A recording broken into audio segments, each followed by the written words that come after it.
A lot of furniture and cabinetry can look really nice with glass doors, but I find that many woodworkers stick with solid panels because they're intimidated by the idea of making what appears to be a fragile and complicated glass door.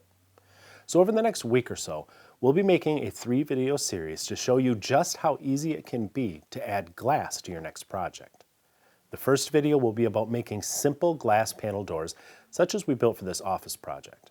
The second video will feature a more complex door that's divided by muntins. And finally, we'll make a video about choosing and cutting the glass. I'll post links to these videos in the description below as they're released. So let's get started with simple glass panel doors. Now, much of this process is the same as for building a simple solid panel door. We have a more in-depth tutorial about this type of door construction that I'll link to below this video. But let's go through it quickly here as well. A cabinet is made up of horizontal rails and vertical stiles. The ends of the rails typically fit between the stiles, and they are joined together with 3/8 inch long tenons on the end of each rail. This means you must add 3/4 of an inch to the length of your rails to account for those two tenons. The width of your rails and stiles are a matter of personal preference. These small doors, I think, look best with 1.5 inch wide components. A larger door may look better with wider parts. After all the parts are cut to their proper dimension, a dado set is used to plow a 1/4 inch wide, 3/8 inch deep groove in the center of each of the rails and stiles. If you do not have a dado set, you can do this with a router table and a straight bit instead. The groove must be in the exact center of each workpiece's edge because that will make it easier to cut the mating tenons later. One way to ensure the groove is centered is to cut it as close to the center as you can by eye, then rotate the workpiece 180 degrees and take a second pass. This will perfectly center the groove, but it will also slightly widen it beyond your 1/4 inch dado set. That's fine, because as you'll see, the thickness of this groove does not have to match the thickness of our glass, which is quite a bit thinner than 1/4 inch anyway. The tenons are cut on the ends of the rails at the table saw with a dado set, or with a router table and a straight bit. There are several things going on here that you should take note of. First, a sacrificial plywood panel has been clamped to the fence. The dado set is thicker than the 3/8 inch we need for the length of the tenon. That makes it possible to embed part of it in the plywood fence, leaving 3/8 of an inch of its thickness exposed. Our rails are all 3/4 of an inch thick. If we want to leave a 1/4 inch tenon in the center, then we must remove a 1/4 inch from each face with the dado stack. Now that makes sense on paper, but woodworking isn't done on paper. Chances are our tenon will need to be thicker than a 1/4 inch because our grooves, which the tenon must fit into, were made thicker when we did that cut, rotate, cut process to center the groove. So if you think you may need to remove a 1/4 inch from each face to create your tenon, you'd better just raise your dado set perhaps only 3/16 at first. Make a cut on each face, then test the tenon's fit. If it's too tight, raise the dado set a little more and repeat your cuts. Remember that any adjustment you make is doubled because you're cutting both faces of the workpiece. Once you get a good fit, you can lock everything in place and then cut all your tenons on the ends of all your rails.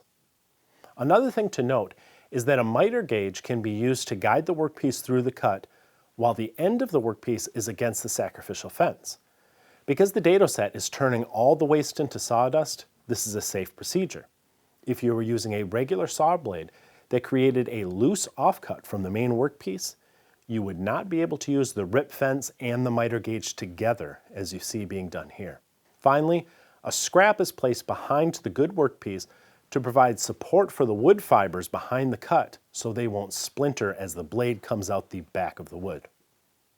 As you glue up the components in the door frame, you may be thinking, don't I have to put the glass panels inside the grooves before I glue the frame together? Well, if this were a wood panel door, you certainly would have to insert the panels now, but you do not want to permanently encase a piece of glass inside a frame because glass might break someday. And if that happens, you need the ability to get the old panel out and a new one in its place. So we have to find a way to get the glass in and out after the frame is assembled. This is done with a rabbiting bit, which features a bearing that runs along the inside of the frame as the cutter creates the rabbet. The width of that rabbet is determined by the size of the bearing. Many rabbet bit sets come with multiple bearings for different size rabbets. I like a 1/2 inch wide rabbet for this purpose. Do not try to cut it in a single pass. Raise the bit about 1/8 of an inch at a time, cutting deeper into the frame with each pass until you cut your way into the groove. While this process may also be done with a handheld router, I like a router table because then I don't have to worry about securing the workpiece as I work. Of course, a round router bit cannot create square corners. A chisel is the tool for that job. By the way, I'll link to these tools that I'm using below this video in case you need to add some to your set. I recommend sanding and finishing your frame before the glass panels are inserted. We'll discuss choosing and cutting the glass in the third part of this series. Once you insert the glass, the simplest way to hold it in place is with glazing points. These may be purchased in a hardware store and are simply pushed into the wood frame to hold the glass in place. If you would prefer something more attractive on the inside of the door, you may instead cut strips of wood and nail them in place all the way around the perimeter of the glass. You may even miter the corners for a neat look. Do not glue those strips in place. A pneumatic headless pin nailer is the best way to temporarily secure them, in my opinion.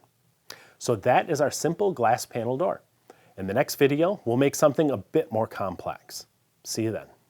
Featherboards improve the quality and safety of table saw and router table cuts, if you use them. Hedgehog featherboards are designed to be easier to use. With a single knob and one-handed operation for quick adjustments, there are no more excuses. Check them out at the link below this video. Wait, don't go yet. If you're new here, please subscribe and remember to ring the bell. I would really appreciate that. Give us a thumbs up, or better yet, leave us a comment. I always read them. And be sure to check out the latest issue of Stumpy Nubs Woodworking Journal. It's always packed with tips, tricks, and tutorials designed to make you a better woodworker.